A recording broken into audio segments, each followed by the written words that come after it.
बाळावरची वेळ आली ती कधीच कोणाच्या बाळावर येऊ नये, कारण की माझा एक्सपिरियन्स मी आज शेअर करते तुम्हाला. काय झालं की बाळाच्या तोंडावर थोडे थोडे रॅसेज यायला लागले, बारीक बारीक फुंशा यायला लागल्या, पिवळे पिवळे फोड यायला लागले आणि बाळ एकदम शांत झोपायचं. जसं की मी फीड केल्यानंतर जास्त हालचाल नाही, काय नाही. आणि मी एक दिवस विचार केला की बाळासोबत असं काय होतंय की जेणेकरून ते आम्हाला समजत नाहीये. आम्हाला समजायला खूप वेळ लागला आणि तोपर्यंत हातातून वेळ निघून गेली होती.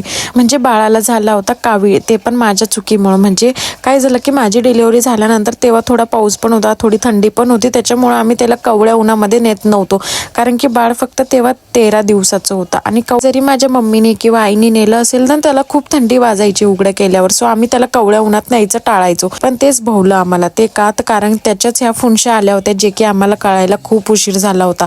आणि हॉस्पिटलमध्ये नेल्यानंतर त्याचं ब्लड घेतलं तर कावीळ खरंच खूप वाढलेला होता.